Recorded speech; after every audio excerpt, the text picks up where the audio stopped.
We are still talking about manifesting and how you manifest what you want in your life. And I'm going to give you some examples of how you are possibly still stuck in scarcity thinking. It is quite unlikely that you were raised by people who told you that everything was available to you and there was a beneficent power in the universe that wanted you to have everything that you wanted. And there are ways in which once you hit your plan, your place, the thing that you are supposed to do, the world will collaborate with you to make that happen. So anybody who has done any work with abundance or prosperity or some of this woo-woo stuff, you'll already know all of this stuff. If you, for example, will never take the last slice of cake, the last biscuit on the plate, even if you want it, your cultural coding, I'm going to call it cultural coding to be kind to the people who raised us. Your cultural coding is telling you that you do not deserve certain things. And it is very, very hard, especially if you come from guest culture, where you're not supposed to say some version of, wow, I would really like that last cookie. Is it okay if I have it? Because you're probably surrounded by people who also want it, who will all say, oh, no, yes, yes. And then you're in some tangle of, are people saying what they really mean? And do you really deserve it? And you're going to have stuff come up for you that tells you that you are selfish and that you don't deserve these things. And I am going to tell you there is a way to be in the world that is properly selfish. I've talked about this before and I'm going to talk about it again.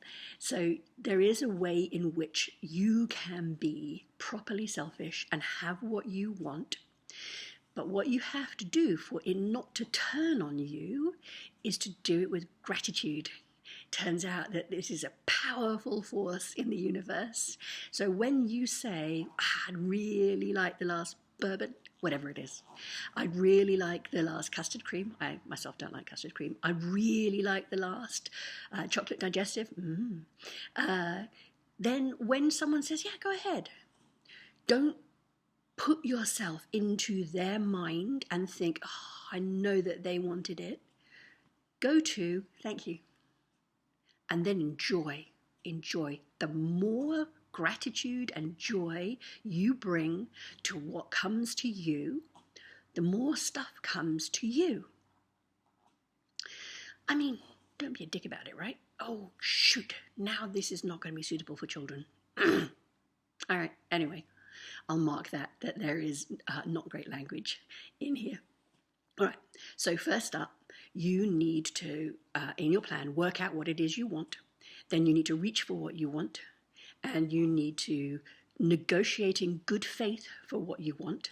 And then you need to take it with gratitude and joy. And then you need to move on. Don't live in the past. Look to the future. Look to your plan.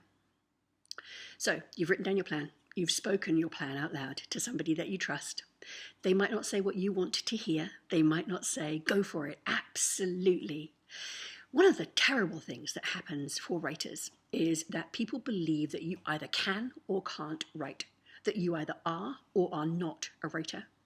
And I've had some very, very big names say to me, well, I mean, if you had it, you'd have already done it, which is an absolute pile of horse pucky. This, like every other craft, is a learnable craft. Nobody expects you to pick up a guitar and play flamenco. Nobody expects you to pick up a paintbrush and be able to paint me like you're one of your French ladies. Nobody expects you to be able to actually, no, for the stage they do believe that you ought to be able to step on. But there is training for all of these things. There is training for everything other than writing a novel. There's a lot more now. There are places that you can go to study. Talk to your writer friends about anything before you sign up, because of course there are charlatans out there. But this is a learnable craft. It is not true that you would have done it if you had the goods. There are people who have certain gifts and for whom certain things come easier.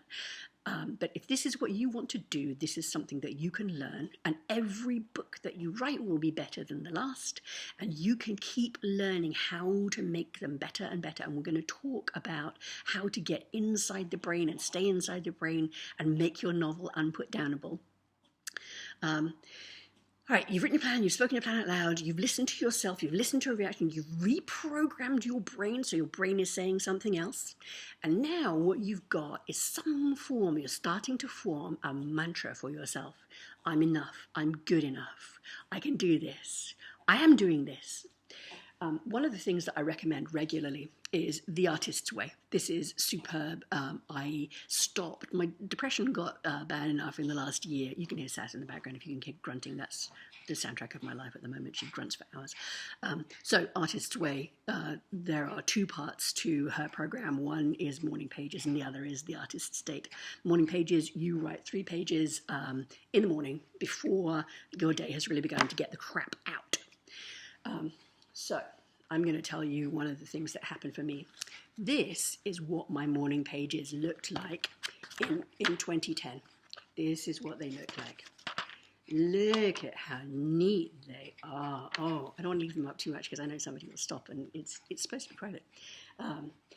So I was trapped in a form of perfectionism that required my morning pages to be beautiful or, artistic or part of my writing. They are absolutely not. That is not what they are. That is not what they're for. They are your brain vomit.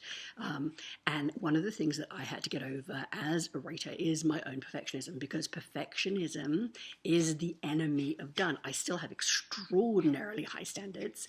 Sorry, I keep not looking at the camera. I have very high standards, but I believe in getting things done. This is what my morning pages look like now. So what I discovered was I need to get out of my own way. I had been working with a therapist at one point who tried to right-hand, left-hand stuff so that you can get in touch with the more emotional stuff that isn't mediated by the logical side of your brain. You want to get into the creative side, and you might have to try something with your non-dominant hand. What I decided was no one is ever going to read these, which is very hard because I grew up with somebody who read every single thing that I wrote, and there was nothing private ever. Not even letters from friends were private. So it took a long time for me to trust that I could have something that was just mine and was me processing my life and getting the crap out of the way. And they were quite complaining in the beginning, and I didn't like that. I didn't like the fact that I was complaining about something that wasn't in my control. I still worked at a hedge fund, and that wasn't my chosen life.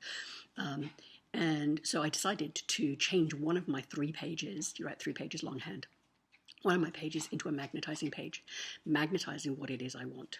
And so every single day I write down my mantra, which starts with I can, I will, I shall, I do, I can, I will, I shall, I do, I can, I will, I shall, I do. And then I go into exactly what I'm going to manifest in my life. And this is why I almost always, not always, because Sass beat me this time, I almost always get what I want because I have a plan, I've written it down, I've spoken it out loud, and I'm working on myself to reprogram myself to believe what it is I want is going to happen. All right, for this one, it's a very personal question. And so I'm going to let you be very circumspect about it, about how you write this thing. But I want you privately to write down what it is you need to overcome. What is the big block that you're going to let go of?